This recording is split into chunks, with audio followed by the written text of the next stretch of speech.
పుస్తక పఠనం జ్ఞానాన్ని వృద్ధి చేస్తుందని ప్రముఖ స్వచ్ఛంద సేవా సంస్థ మానవత తెనాలి శాఖ chairman ASN degree college principal doctor Kolasani Ramachand అన్నారు. స్థానిక నెహ్రూ రోడ్లోని శాఖ గ్రంథాలయంలో జరుగుతున్న 58వ జాతీయ గ్రంథాలయ వారోత్సవాలు రెండో రోజైన శనివారం కొనసాగే ఉత్సవాల్లో భాగంగా ఏర్పాటు చేసిన పుస్తక ప్రదర్శనను ముఖ్య అతిథిగా హాజరైన ప్రముఖ స్వచ్ఛంద సేవా సంస్థ మానవత తెనాలి శాఖ chairman ASN degree college principal doctor Kolasani Ramachand ప్రారంభించారు. పిల్లలను ఉద్దేశించి ప్రసంగించారు. రేపటి పౌరులైన నేటి బాలలు అకాడమిక్ పుస్తకాలతో పాటు గ్రంథాలయాల్లోని వివిధ పుస్తకాలను చదవటం అలవాటు చేసుకోవాలని సూచించారు. గ్రంథాలయంలో సాహిత్యం, చరిత్రకు సంబంధించిన పుస్తకాలతో పాటు పోటీ పరీక్షలకు హాజరయ్యేందుకు అవసరమైన పుస్తకాలు అందుబాటులో ఉంటాయని చెప్పారు. ప్రపంచ జ్ఞానాన్ని పొందటానికి పుస్తకాలు చదవటం తప్పనిసరిగా అలవాటు చేసుకోవాలని చెప్పారు. కార్యక్రమంలో ఆలపాటి రవీంద్ర, కళాపీఠం అధ్యక్షుడు అయినాల మల్లేశ్వరరావు, గ్రంథాలయ ఇన్ఛార్జ్ అధికారిణి లావణ్య సుధా, గ్రంథాలయ సిబ్బంది కె పూర్ణచంద్రరావు, కె పద్మావతి, ఉపాధ్యాయులు, విద్యార్థులు పాల్గొన్నారు. జాతీయ గ్రంథాలయ వారోత్సవాల సందర్భంగా రెండవ రోజు పుస్తక ప్రదర్శన ఏర్పాటు చేసుకున్నాం. ఈ పుస్తక ప్రదర్శనను ప్రారంభించేటందుకు గాను గౌరవనీయులు పెద్దలు, మానవతా సంస్థ సభ్యులు, అట్లాగే ఏఎస్ఎన్ కళాశాల ప్రిన్సిపాల్ గారు అయినటువంటి కొలసాని రామచంద్ గారు ఈరోజు మనకు వచ్చి ప్రారంభించడం చాలా సంతోషదాయకం. ఇప్పుడు ఇంతమంది పిల్లల మధ్య, ఇంతమంది రీడర్స్ మధ్య ఈ కార్యక్రమాన్ని ప్రారంభించినటువంటి రామచంద్ గారు పుస్తక పఠనం యొక్క ప్రాధాన్యతను గురించి ఇప్పుడు మీకు తెలియదు.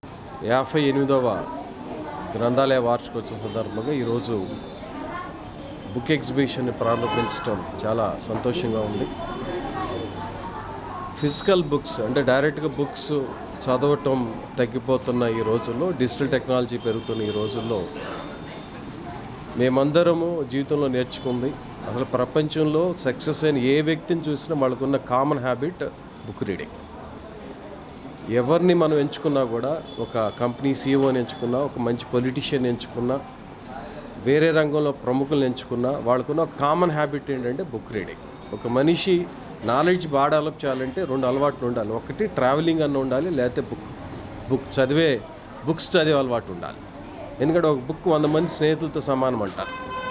అలాంటి బుక్స్ని చదవటం గ్రంథాలయంలో, ఎందుకంటే ఈ రోజుల్లో అందరూ బుక్స్ కొనుక్కోవటం అనేది, బుక్స్ని పర్సనల్ లైబ్రరీ మెయింటైన్ చేయటం అనేది అది ప్రాక్టికల్గా సాధ్యమయ్యే విషయం కాదు.